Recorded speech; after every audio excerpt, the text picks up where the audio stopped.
Docteur Homaïma, salam alaikum, bonjour. Alaikum salam. Ça va? Alhamdulillah. Très bien. Donc, un petit rappel peut-être s'impose. Hein. On a abordé en fait à notre première séance.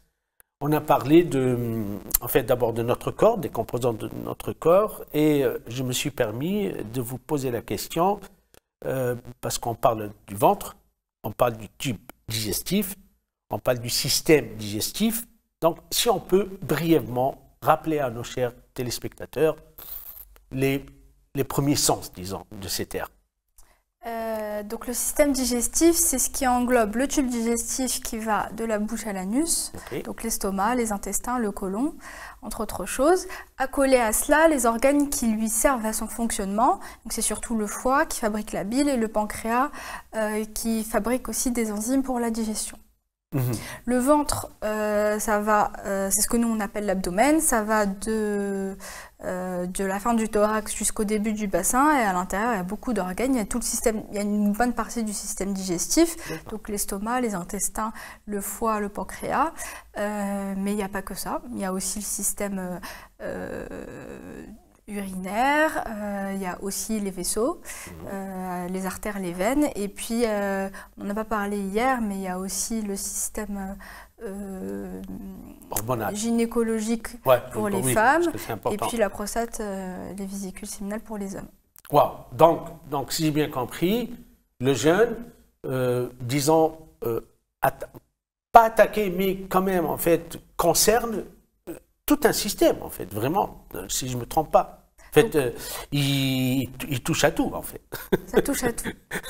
Parce qu'en fait, moi par curiosité, j'aime bien comprendre, lorsque le corps est en arrêt, je ne sais pas si le terme il est bon ou pas, donc il ne mange pas, il ne consomme pas boire, pas manger, tous ces organes-là, ça fonctionne comment, en fait, en réalité? Nous avons une idée sur comment ils fonctionnent. Moi, j'aimerais bien avoir un scanner et voir un peu... En fait, ils jeûnent, voilà. Ça fonctionne. Ça fonctionne quand même, parce que c'est pas juste là, c'est pas un bol en céramique, c'est un tissu vivant. D'accord. Qu'il soit en état d'effort ou en état de stand-by, il a quand même besoin de fonctionner. D'accord. Donc, le jeûne, quand on dit le jeûne au mois du Ramadan, ou même le jeûne intermittent que certains ont au quotidien au long de l'année, c'est la même chose que la pause entre un repas et un autre, mais juste plus long. Et pendant ce temps-là, on sait que tout le reste fonctionne. Le foie il fonctionne, le pancréas il fonctionne, les intestins, l'estomac, tout le reste, ils ont un fonctionnement. Donc ils ont besoin d'énergie eux-mêmes, donc ils ont besoin d'oxygène, donc ils ont besoin de sang. Et deux, ils ont leur propre, pour tout le type digestif, ils ont une contraction. Et une fabrication hormonale, entre autres choses. Et pour le foie et le pancréas, ils continuent à fabriquer aussi ce qu'on leur demande. Bon, le foie et le pancréas, ça demanderait toute une rubrique, mais ça fonctionne. Même au repos, ça fonctionne. D'accord. Donc en fait, nous devrions supprimer de notre tête, peut-être c'est culturel, c'est traditionnel, que jeûner, ça veut dire que, waouh, le corps mesquine, il est, en fait, il est en souffrance totale. C'est ça, en fait, l'idée, ce que nous avons, c'est ça. Il est en pause. Mais l'idée d'un mois de jeûne, c'est que justement, le corps est bien fait et donc il s'adapte à ce temps de pause. Notamment, par exemple, sur le tube digestif, on sait que il s'autorégule. Donc quand on mange, il sait qu'on mange. Quand on ne mange pas, il sait qu'on ne mange pas. Et au fur et à mesure des jours, on se rend compte que moins on lui demande de manger, et plus les hormones de satiété, donc c'est les hormones qui donnent le signal au cerveau de ne pas avoir faim, justement donnent ce message de satiété. Donc au fur et à mesure des jours qui passent, on a de moins en moins faim. Parce qu'on s'autorégule. Ok, donc notre corps, c'est un être intelligent vivant. Oui. En fait, il n'est pas bête à ce point, quoi. Ça veut dire, est-ce que vous seriez d'accord pour les personnes qui ont peur de jeûner, parce que ça aussi, c'est le côté psychologique, c'est très important, il y a pas mal de gens qui ne jeûnent pas par peur. Par peur que, waouh, comment je vais faire, je ne peux pas manger, je ne peux pas boire, même pas une petite goutte. En fait, est-ce que vous pouvez nous rassurer, en fait, ces personnes, dire, pas d'inquiétude, ne vous inquiétez pas, tout sortira bien, en fait. C'est pas, voilà. C'est pas parce qu'on mange pas, on va pas manger pendant des heures et boire pendant des heures, que le corps, il va être abandonné, que le corps, on va le faire souffrir, que le corps, vous seriez d'accord? Ah oui, c'est difficile. Hein? Ça, c'est difficile et ce sera difficile tout du long, mais c'est de moins en moins difficile. C'est un peu comme quand on prend une activité sportive, quand on se met à la course, bah, c'est dur, mais c'est de moins en moins dur. D'accord. Donc, c'est possible. Alors après, voilà, c'est à voir en fonction de chacun et ses maladies et tout le monde n'est pas pareil. Mais chez les sujets sains, c'est tout à fait possible. Le corps, il s'adapte et c'est de moins en moins difficile. D'accord. Vous seriez d'accord à ce que nous devrions communiquer avec notre corps pour le dire, Ramadan arrive, d'accord? Donc, sache que tu ne vas pas manger pendant des heures et boire pendant des heures. Est-ce que ça, c'est logique, en fait? Est-ce que ça vous paraît, ça vous parle en tant que docteur spécialisé, en fait, en gastro ou pas? Le corps, tout seul, il reçoit ce message, tout simplement parce qu'on le lui donne en lui faisant subir. Au bout de quelques jours, eh ben, le système digestif, il reçoit le message, il a compris qu'il allait être abstinent par lui-même, parce que ça se répète. Et donc, ce que je vous disais par rapport aux hormones, ces hormones-là, elles sont de plus en plus sécrétées, et donc le cerveau reçoit le message qui renvoie encore à lui-même au système digestif, et donc il comprend que pendant les quelques jours qui viennent, eh ben, il va de moins en moins manger. Après, il n'est pas capable de retenir que ce sera à 8 heures et pas à 16 heures. Voilà, ça non. Mais cela, oui. Et le foie, de la même manière. Et les muscles, de la même manière. En fait, ils se sont adaptés comme on s'adapte à l'effort. Quand on se met à courir, qu'on fait le marathon, eh ben, au début, on se dit c'est bizarre, on ne comprend pas. Et puis après, au fur et à mesure, les muscles, ils ont compris qu'il fallait qu'ils s'adaptent un système en particulier de fonctionnement et donc ils ont compris le message et donc au fur et à mesure que ça se répète, le corps il a compris, il s'adapte. Ok, donc là nous passons de 3 repas habituels, hein, sans grignotage, hein. D'accord, que tout le monde en fait, que ce soit en fait surtout aux musulmans en fait, je parle de ceux qui vont pratiquer le jeûne, qui pratiquent déjà le jeûne, là ils doivent s'arrêter, ça veut dire que là ils doivent sacrifier la journée pour commencer à boire et à consommer à partir de la rupture du jeûne, du coucher du soleil. En fait, on a parlé, moi ce que j'ai retenu, en fait, il faut que ce soit lent, il faut que ce soit progressif. Est-ce qu'on peut expliquer tout cela, en fait, au niveau de la consommation? Ça veut dire que nous devrions rompre le jeûne, non pas en acharnement, non pas en fait en mangeant en fait, rapidement, mais il faut que ce soit lent, en fait. Quelles sont les conséquences? Alors, il faut que ce soit lent parce que, déjà, d'une part, ce système-là, qui est au repos, en fait, tout le reste de la journée, pour fonctionner, il a besoin d'un débit de fond, on va dire, en sang, rien que ça, si on parle du système vasculaire.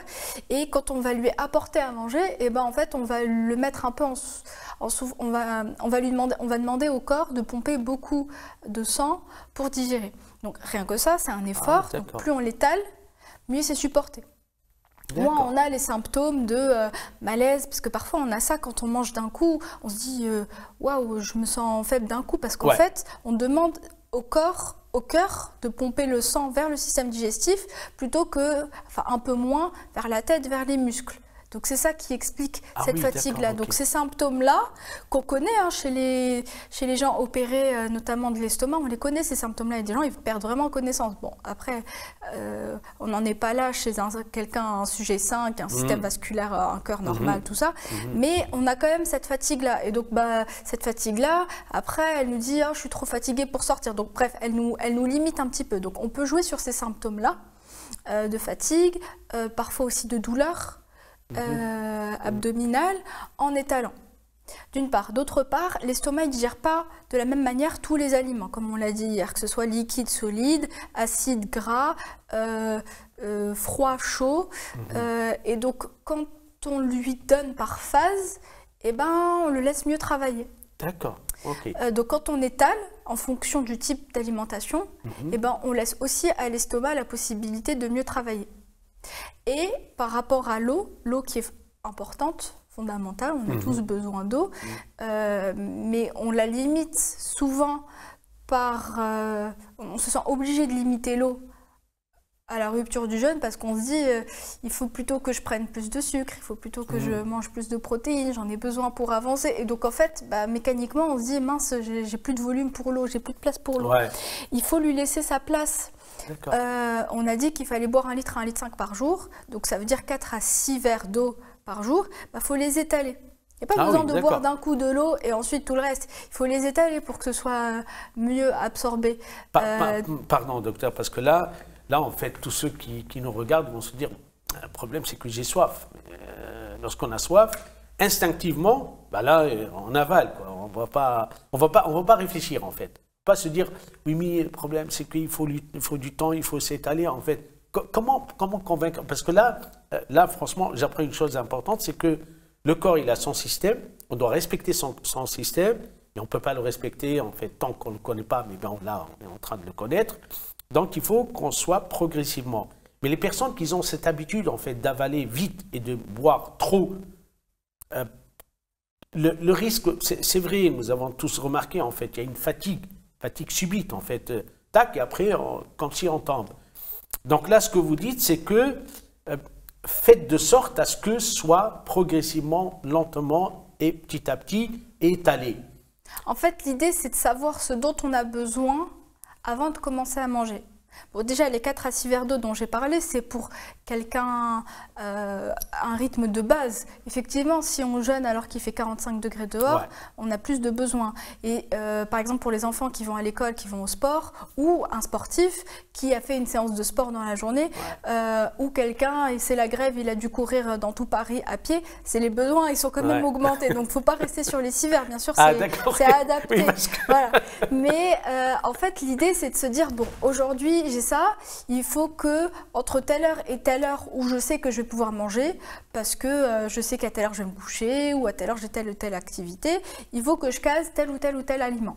Donc avant même de commencer à manger et de se retrouver comme un idiot à se dire « mince, j'ai plus de volume, comment je fais pour manger ?» Eh ben, il faut savoir ce qu'on va devoir manger pour pouvoir l'étaler. Donc pas besoin de boire 1 litre d'eau d'emblée parce qu'on a soif, parce qu'après on va être coincé sur le reste de l'alimentation. Ça c'est l'être humain, ça c'est instinctivement, nous fonctionnons par instinct. J'ai soif, je bois. Je ne vais pas réfléchir, ah oui, qu'est-ce que je dois boire, parce que là franchement, vous nous mettez un autre défi pendant le Ramadan, hein, c'est qu'on se dit mais comment arriver à ce stade de prise de conscience? Ça veut dire que là, avant de manger, savoir ce qu'il nous faut avant de commencer, avant de manger. En fait, pratiquement, ça se passe comment? Alors, déjà, il faut des choses qui ont un peu moins de volume qu'habituellement. Habituellement, comment on fonctionne? Quand on a besoin de sucre lent, on va manger des pâtes. D'accord. On va manger de la semoule, on va manger du pain. Ces choses-là, elles ont du volume. Quand on limite le volume, déjà, on augmente la prise. Parce que si on peut manger plus de sucre lent en mangeant du pain complet, en mangeant des légumes secs, des fruits secs, dans ces cas-là, on augmente la capacité en volume et donc on peut manger un peu plus et moins être calé. Avec des aliments qui apportent ces sucres lents et apportent aussi les fibres dont on a parlé et donc qui vont faire en sorte que le cholestérol il monte plus lentement dans le sang, que le sucre il monte plus lentement dans le sang et qu'on ait un meilleur transit, qu'on souffre moins de cette constipation qui est souvent habituelle pendant ce mois-là. Et donc ça permet d'avoir les apports nécessaires en limitant les symptômes agaçants, on va dire.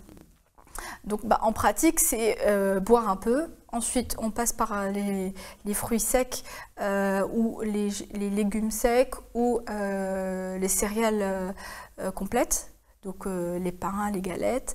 Un petit temps de pause, ça prend globalement une demi-heure de digestion, mais on n'a pas besoin de complètement digérer. Et ensuite, on passe au plat suivant.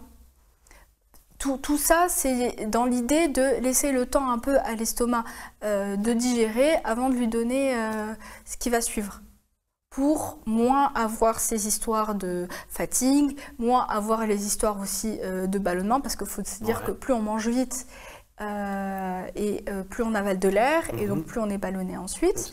Et dans l'idée aussi de limiter les symptômes de reflux, parce que nous, on a souvent tendance à manger beaucoup au coucher du soleil et moins fesrour.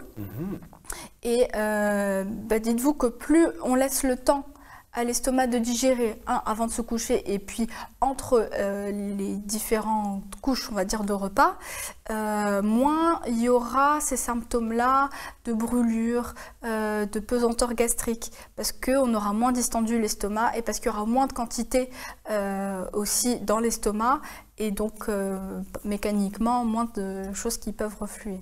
D'accord. Donc, chers jeûneurs, j'espère que nous allons en fait appliquer, pratiquer, de rompre le jeûne lentement. Voilà, c'est pas la peine de s'acharner. Donc, docteur, si j'ai bien compris, vous seriez d'accord avec la tradition de certaines communautés, c'est que ils rompent le jeûne en fait légèrement, disons, d'accord. Ils vont à la prière de Tarawih, après ils reviennent, après ils prennent le plat de résistance. Ou prendre le plat de résistance un peu avant, non, plutôt manger une partie avant le maghrib. D'accord. Ah oui. Enfin, pas avant le maghrib, mais avant d'aller prier. Ouais, c'est ça. Prendre le temps de prier le maghrib. Ouais. Ensuite, de prendre le plat de résistance entre le maghrib et l'Aïché. Ouais. Et après, au retour de Tarawih, quelque chose d'un peu plus léger en termes de plats, de salade, de laitage, de fruits. Voilà. Et ne pas oublier de boire. En fait, entrecouper tous ces moments-là avec de l'eau. C'est ce que nous avons remarqué, nous remarquons chaque année, que dans beaucoup de mosquées, la consommation de l'eau, elle est... En fait, je parle même pendant les prières. En fait, les gens, entre les prières et entre les tarawih de rak'at, ils se reposent, après ils boivent de l'eau. Là, c'est conseillé. Pour vous, en fait, vous trouvez que c'est ce qu'il faut, en fait. Oui, c'est ça? Et même pour les gens qui ne vont pas au tarawih, parce que le tarawih, c'est facile, en fait. Ça nous donne un rythme. Entre les rak'at, on boit, parce qu'on n'a que ça à faire, presque. Mais quand on est à la maison et qu'on regarde la télé, il ne faut pas oublier, il ne faut pas juste manger les sucreries, il ne faut pas juste boire le café et le thé.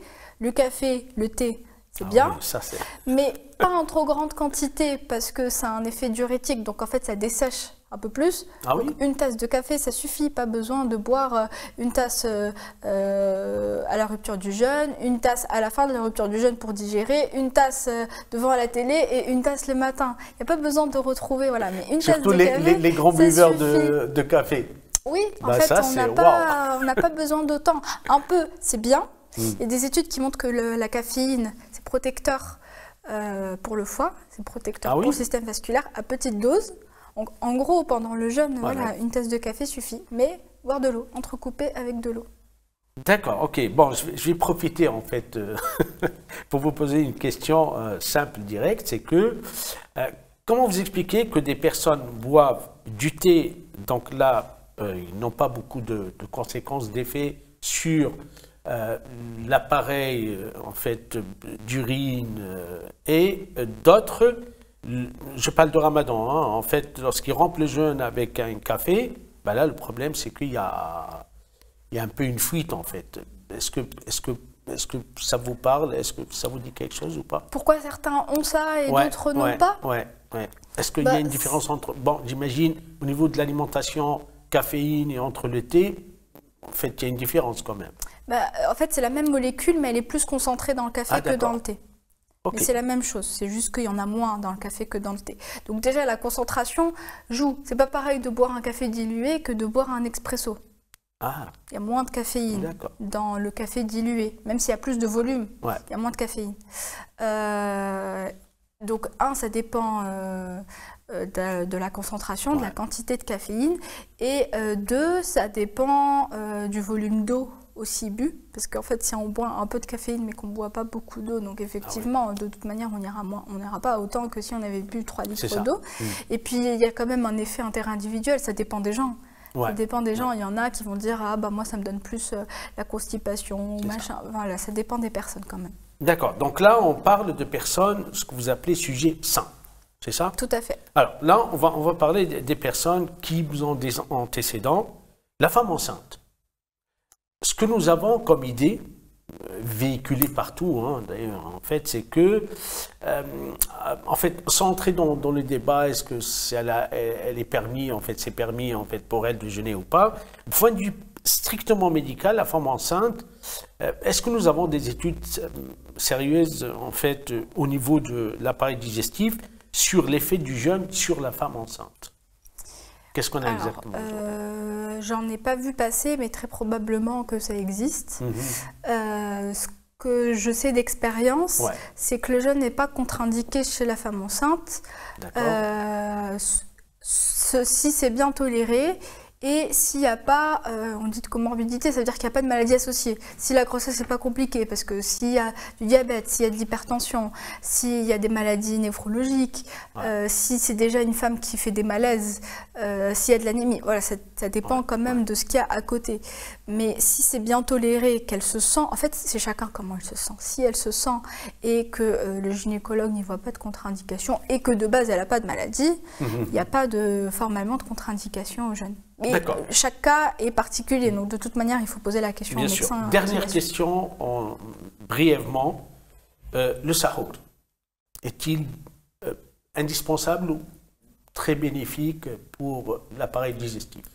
Moi, je le conseillerais parce que c'est un apport en plus.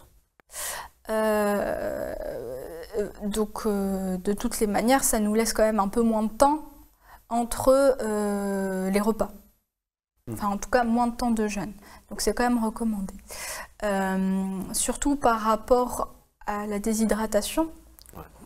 Parce que souvent, en fait, les symptômes qu'on a, ils sont beaucoup liés à la déshydratation, peut-être plus à la déshydratation qu'au manque de calories.